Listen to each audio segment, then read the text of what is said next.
Hello friends, welcome back. मेरे आज के इस वीडियो में जो मैं टॉपिक आप लोगों के साथ डिस्कस करूंगा, ये टॉपिक है प्रिंसिपल्स ऑफ मैनेजमेंट। यूं तो प्रिंसिपल्स ऑफ मैनेजमेंट के अंदर काफी कुछ है डिस्कस करने वाला कि प्रिंसिपल्स ऑफ मैनेजमेंट क्या है, हेनरी फ्यूल के 14 general principles of management, then Taylor के हमारे पास साइंटिफिक प्रिंसिपल्स ऑफ मैनेजमेंट है।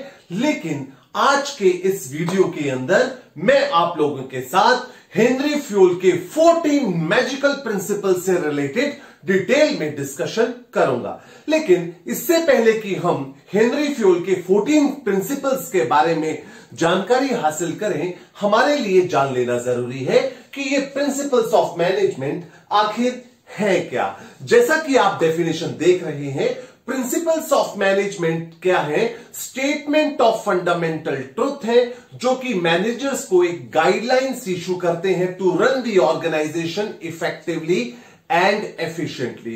इस डेफिनेशन का मतलब एक बहुत ही छोटे से एग्जांपल से समझते हैं। आप सभी के पेरेंट्स ने बचपन से आप लोगों को सिखाया कि बड़ों का आदर सम्मान करो, बच्चों से प्यार करो, कभी भी किसी को अब्यूज ना करो। ये गाइडलाइंस आपके पेरेंट्स ने आपको बचपन से ही इशू करी।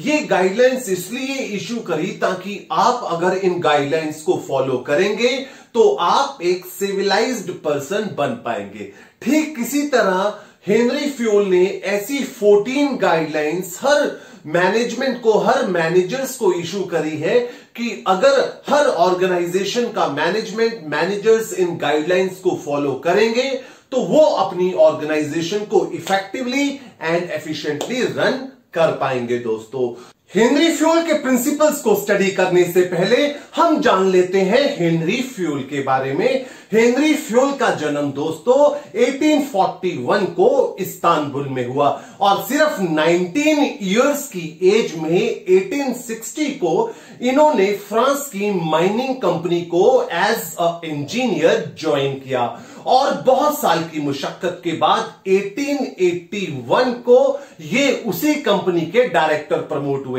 जब ये इस कंपनी के डायरेक्टर प्रमोट हुए, उस समय इस कंपनी की फाइनेंशियल पोजीशन बिल्कुल भी ठीक नहीं थी। लेकिन हेनरी फ्यूल ने रूट कॉज एनालिसिस किए, ये जाना कि क्या कारण है जिस वजह से इस कंपनी की पोजीशन या परफॉर्मेंस ठीक नहीं है, और बहुत सारे करेक्टिव एक्शंस लेकर हेनरी फ्यूल ने 14 different principles of management device किए।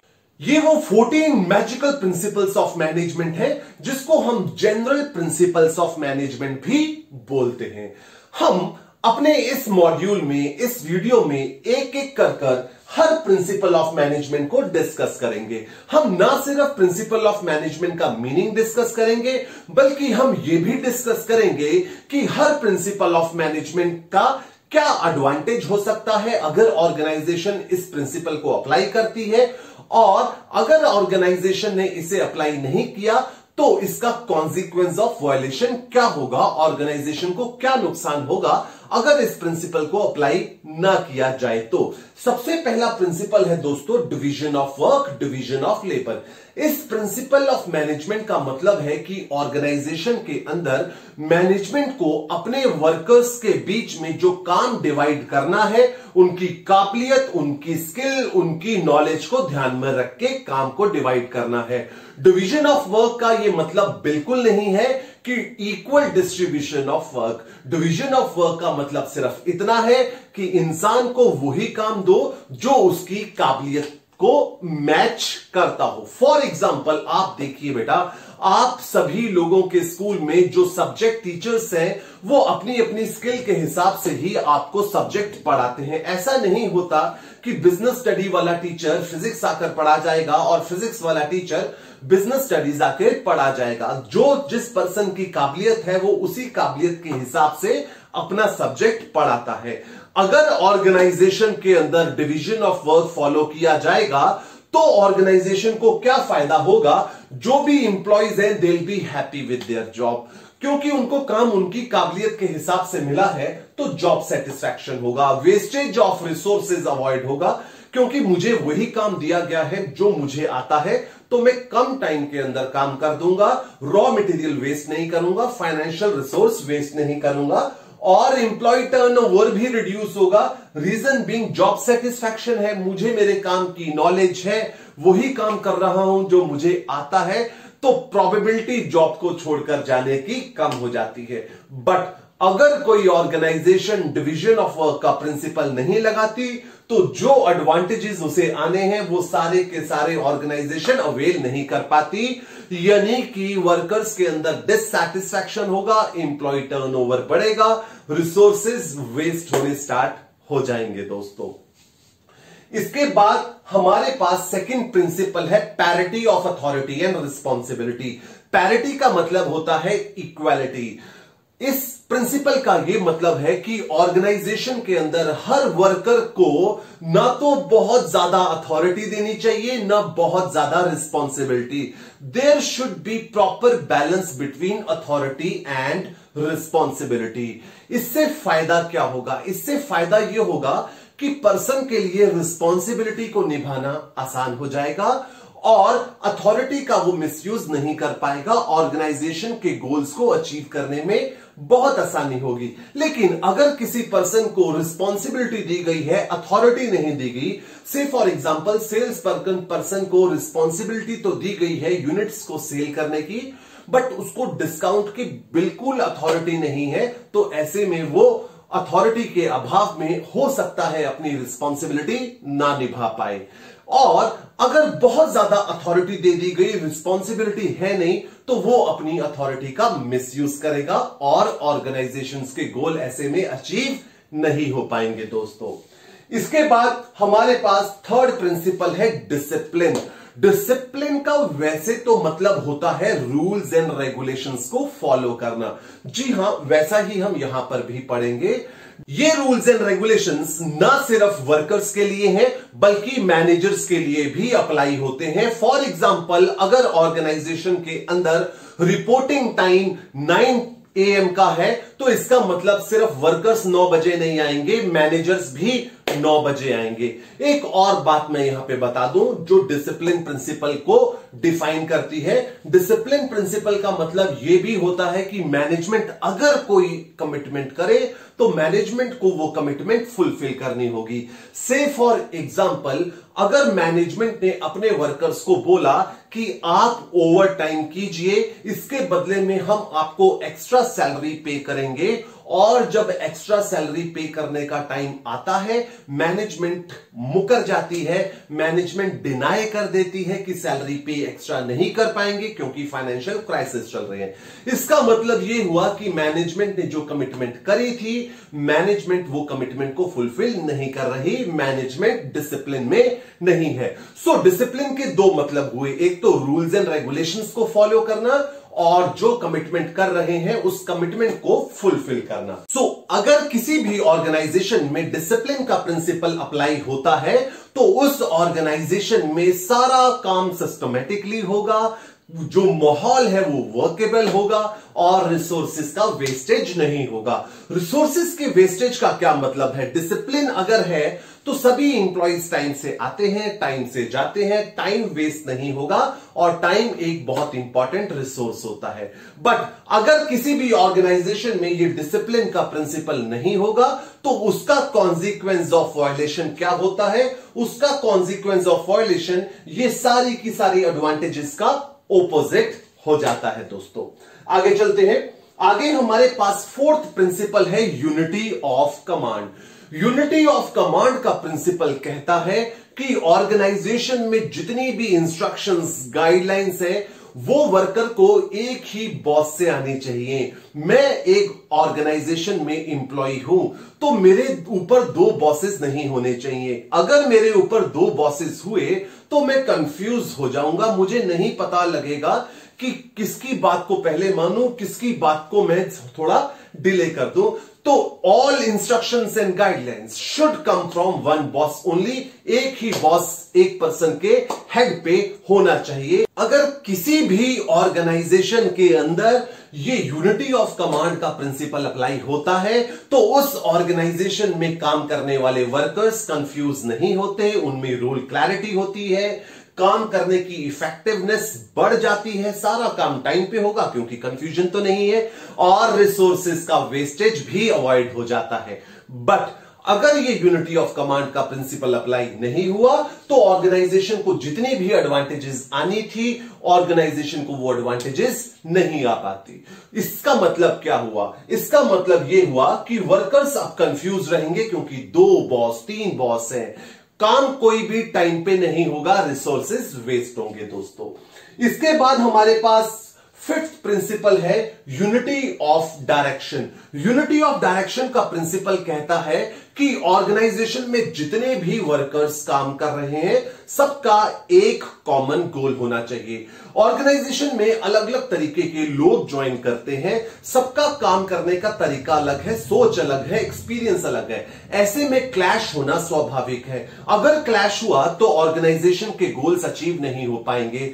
सो ये प्रिंसिपल बहुत ही क्रिटिकल हो जाता है। मैनेजमेंट को इनके थॉट प्रोसेस के अंदर कोऑर्डिनेशन एस्टैब्लिश करना है और सबकी एफर्ट को कंबाइन कर एक कॉमन गोल की तरफ लेकर जाना है। यह प्रिंसिपल अगर ऑर्गेनाइजेशन में अप्लाई होता है, सभी ऑर्गेनाइजेशन के अंदर जो इंप्लॉइज हैं एक ही कॉमन गोल की तरफ काम करेंगे, तो इससे क्या होगा? इससे कोऑर्डिनेशन एस्टैब्लिश हो जाएगा, इससे रोल क्लैरिटी होगी, हर वर्कर को यह पता रहेगा उसे क्या करना है, ऑर्गेनाइजेशन के गोल को अचीव करने में भी हेल्प रहेगी। लेकिन ये यूनिटी ऑफ डायरेक्शन का प्रिंसिपल अप्लाई नहीं हो रहा। हर इंडिविजुअल अपने ही तरीके से काम कर रहा है, हर इंडिविजुअल अपने पर्सनल गोल्स को ज्यादा इंपॉर्टेंस दे रहा है। इससे क्या होता है? इससे जो भी एडवांटेजेस ऑर्गेनाइजेशन को मिलनी है, ये एडवांटेजेस फिर नहीं मिल पाएंगी। आगे चलते हैं। आगे हमारे पास है subordination of individual interest to general interest, group interest. इस प्रिंसिपल का क्या मतलब है? यह प्रिंसिपल कहता है कि नो डाउट हर ऑर्गेनाइजेशन के लिए अपने इंप्लॉइज के गोल्स को, अपने इंप्लॉइज के ऑब्जेक्टिव्स को अचीव करना जरूरी है। बट जब बात होती है क्लैश की, ऑर्गेनाइजेशनल गोल और इंडिविजुअल गोल के बीच में क्लैश आ जाता है, तो मैनेजमेंट को हमेशा इंडिविजुअल गोल को कॉम्प्रोमाइज करना चाहिए और ऑर्गेनाइजेशनल गोल को ही प्रायोरिटी देनी चाहिए। न सिर्फ ऐसा मैनेजमेंट करे बल्कि इंडिविजुअल वर्कर, एम्प्लॉय खुद से भी इस चीज की तरफ काम करे। फॉर एग्जाम्पल एक छोटा सा ये है कि मैं ऑर्गेनाइजेशन में काम कर रहा हूं, मैं एक स्कूल में काम कर रहा हूं, तो मैंने एक स्कूल में लीव के लिए अप्लाई किया, कोई फैमिली फंक्शन ज्वाइन करने के लिए। बट जिस दिन मैंने लीव के लिए अप्लाई किया था उसी दिन स्कूल के अंदर प्री बोर्ड का एग्जाम या कोई भी इंपॉर्टेंट एग्जाम कंडक्ट होना है, तो मुझे ऑर्गेनाइजेशन के गोल को ध्यान में रखते हुए अपने पर्सनल गोल को कॉम्प्रोमाइज कर देना चाहिए, लीव कैंसिल कर देनी चाहिए। मेरे लिए ऑर्गेनाइजेशन का गोल ज्यादा इंपॉर्टेंट होना चाहिए। अगर हम ऐसा करते हैं तो इंप्लॉयर और इंप्लॉय के बीच में तालमेल बनता है, कोऑर्डिनेशन बनता है, अच्छे रिलेशंस डेवलप होते हैं और हमेशा ऑर्गेनाइजेशंस के गोल अचीव होंगे। लेकिन वर्कर हमेशा अगर अपने गोल को प्रायोरिटी देंगे, मैनेजमेंट और ऑर्गेनाइजेशन के गोल को नीचे रखेंगे, तो हम दोनों में तालमेल नहीं बन पाएगा, कोऑर्डिनेशन नहीं बन पाएगा, ऑर्गेनाइजेशन के गोल कभी भी अचीव नहीं हो पाएंगे दोस्तों। नेक्स्ट है हमारे पास फेयर रेम्यूनरेशन। फेयर रेम्यूनरेशन का मतलब क्या है कि ऑर्गेनाइजेशन में मैनेजमेंट अपने वर्कर्स को जो सैलरी पे करती है वो सैलरी उसके काम के हिसाब से पे करे। जो वर्कर्स ज्यादा काम कर रहे हैं उनको ज्यादा सैलरी पे की जानी चाहिए, जो वर्कर्स कम काम करते हैं उनको कम सैलरी पे की जानी चाहिए। सैलरी इतनी ज्यादा भी नहीं होनी चाहिए कि ऑर्गेनाइजेशन का प्रॉफिट ही कॉम्प्रोमाइज हो जाए और इतनी कम भी नहीं होनी चाहिए कि वर्कर्स अपने मिनिमम स्टैंडर्ड ऑफ लिविंग को मेंटेन ही ना कर पाए। ये अगर ऑर्गेनाइजेशन में प्रिंसिपल फॉलो किया जाएगा तो इससे क्या एडवांटेज होगा? सारे इंप्लॉइज मोटिवेटेड रहेंगे, हर इंप्लॉय ज्यादा कमाने के लिए ज्यादा काम करेगा, इंप्लॉय टर्नओवर भी रिड्यूस हो जाएगा। इंप्लॉय टर्नओवर रिड्यूस होने का कारण क्या है?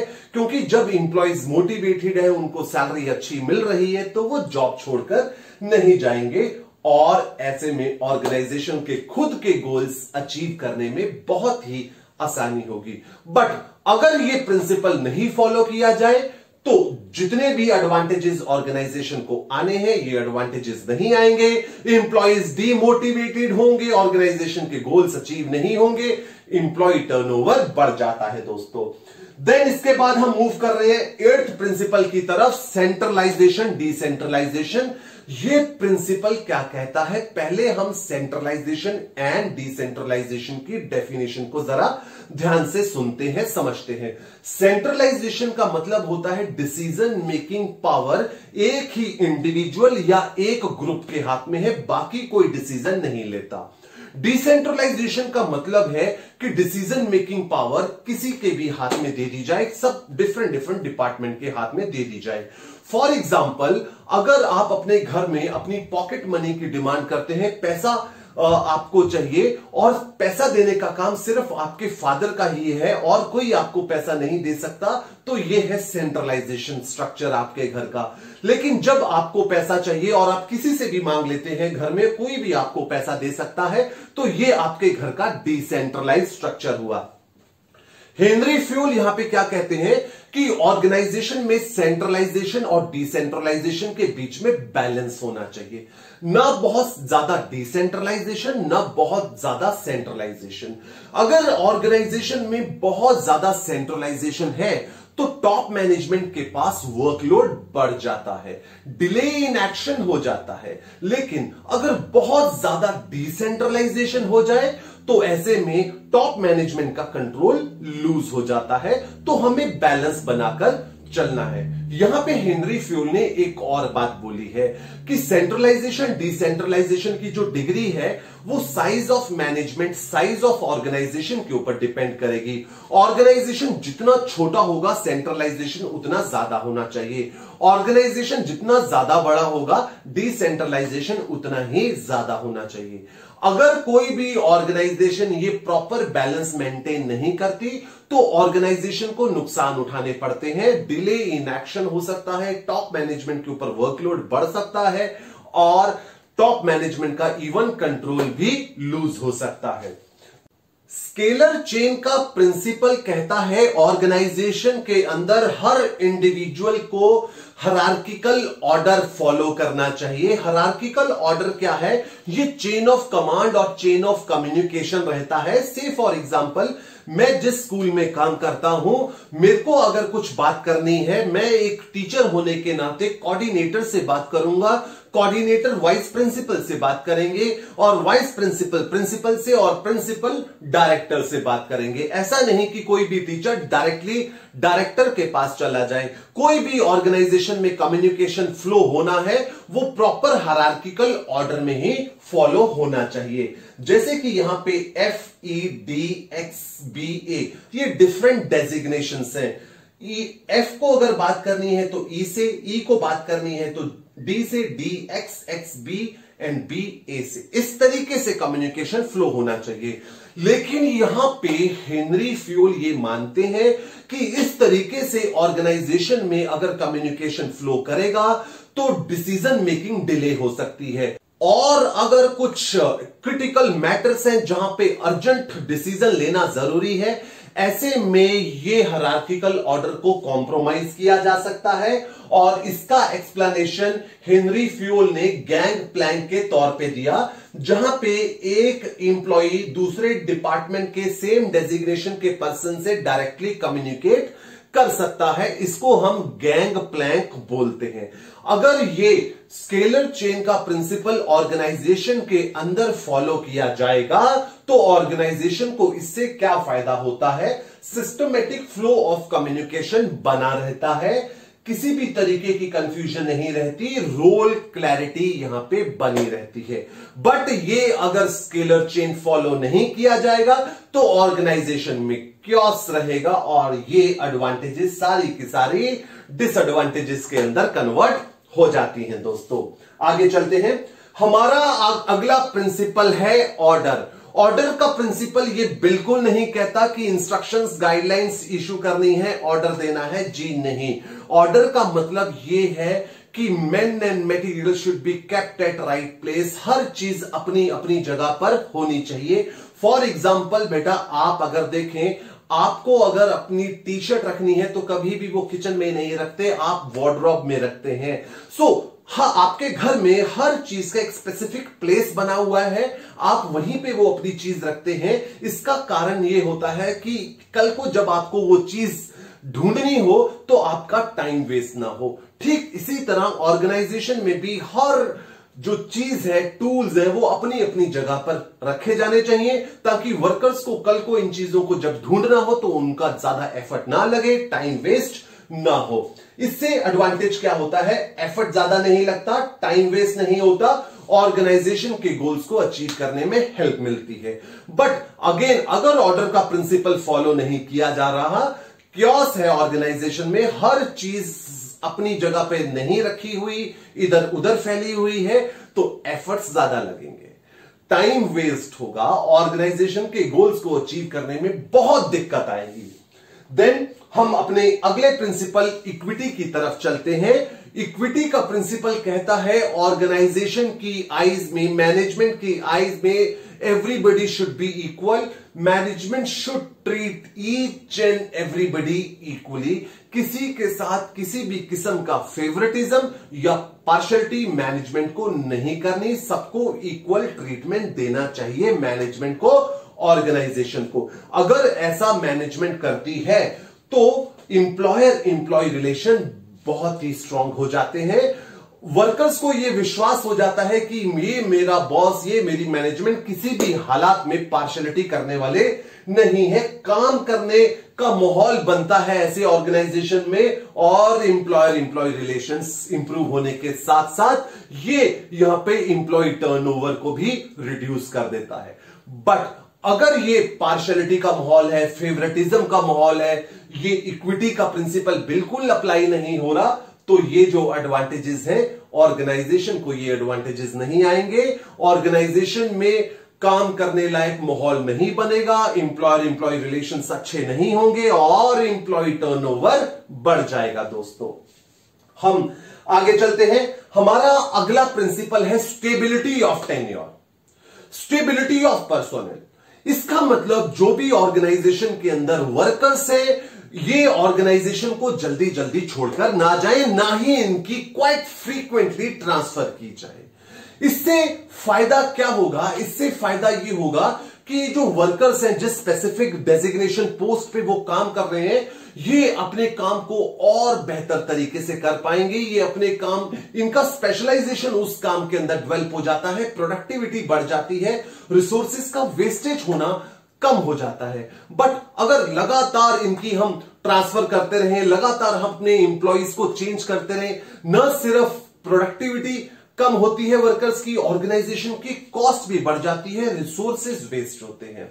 लेकिन हां, एक बात जरूर है, ये स्टेबिलिटी ऑफ टेन्योर को इंश्योर करने के लिए मैनेजमेंट को अपने वर्क एनवायरनमेंट के ऊपर काम करना होगा, अपने ऑर्गेनाइजेशन का माहौल ऐसा बनाना होगा कि इंप्लॉइज एनकरेज्ड हो ऑर्गेनाइजेशन के साथ बने रहने के लिए। आगे चलते हैं।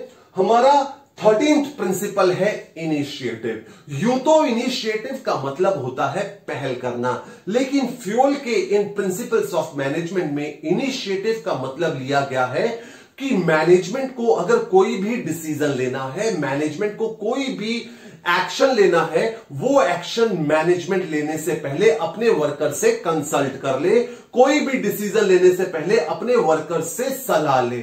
अगर मैनेजमेंट अपने वर्कर से सलाह लेगी तो इनोवेटिव आइडियाज डेवलप होंगे, और ये वर्कर्स जो है, इनमें सेंस ऑफ बिलोंगिंगनेस डेवलप हो जाती है कि मैनेजमेंट हमेशा इनसे पूछकर ही काम करती है। इंप्लॉयर इंप्लॉय रिलेशंस बेहतर होते हैं, इंप्लॉय टर्नओवर रिड्यूस होता है, ऑर्गेनाइजेशन के गोल्स को अचीव करने में हेल्प मिलती है। लेकिन मैनेजमेंट अगर अपने वर्कर से बिल्कुल भी सलाह नहीं करती, बिना पूछे डिसीजन ले लेती है, तो वर्कर्स न सिर्फ डिमोटिवेटेड होते हैं, कोई भी क्रिएटिव आइडियाज नहीं पनपते, इंप्लॉयर इंप्लॉय रिलेशन बेहतर नहीं होते, ऑर्गेनाइजेशन के गोल्स को अचीव करने में बहुत ही ज्यादा दिक्कतें आती हैं। देन फ्यूल के मैजिकल प्रिंसिपल्स की लिस्ट में लास्ट में आता है 14th नंबर पे Spirit D corps. Spirit D corps का मतलब है spirit of corporation, team work. ये प्रिंसिपल ऑफ मैनेजमेंट कहता है कि ऑर्गेनाइजेशन के अंदर जितने भी वर्कर्स हैं वो एक दूसरे के साथ मिलजुल के काम करें, एक टीम के तौर पे काम करें। न सिर्फ वर्कर्स एक दूसरे के साथ मिलजुल कर काम करें, बल्कि मैनेजमेंट और वर्कर्स भी आपस में मिलकर एक यूनिट के तौर पे काम करें, तभी ऑर्गेनाइजेशन अपने गोल्स को अचीव कर पाएगी। अगर ऑर्गेनाइजेशन के अंदर एस्पिरिट डी कॉर्प्स का प्रिंसिपल लगा है, सभी लोग एक यूनिट के तौर पे काम कर रहे हैं, तो इससे एम्प्लॉयर एम्प्लॉय रिलेशन बेहतर हो जाते हैं, एम्प्लॉय टर्नओवर रिड्यूस हो जाता है, जॉब सेटिस्फैक्शन रहता है एम्प्लॉइज के अंदर, और ऑर्गेनाइजेशन को अपने गोल्स को अचीव करने में बहुत ज्यादा हेल्प मिलती है। लेकिन अगर ये एस्पिरिट डी कॉर्प्स का प्रिंसिपल नहीं है, सभी लोग मिलजुल कर काम नहीं कर रहे, ना तो एम्प्लॉयर एम्प्लॉय रिलेशंस बेहतर होंगे, एम्प्लॉय टर्नओवर बढ़ जाएगा, डिससैटिस्फैक्शन आएगा और ऑर्गेनाइजेशन के गोल्स को अचीव करने में दोबारा से दिक्कत होगी। सो डियर फ्रेंड्स, ये थे वो 14 मैजिकल प्रिंसिपल्स ऑफ मैनेजमेंट जो हेनरी फ्यूल ने डेवलप करे। अगर कोई भी ऑर्गेनाइजेशन इन 14 मैजिकल प्रिंसिपल्स के अकॉर्डिंगली काम करेगी तो ऑर्गेनाइजेशन के लिए बहुत इजी हो जाएगा अपने गोल्स को अचीव करना, जो कि है growth, profit and survival. I hope ये 14 प्रिंसिपल्स ऑफ मैनेजमेंट आपको समझ आए होंगे। Thank you for watching this video.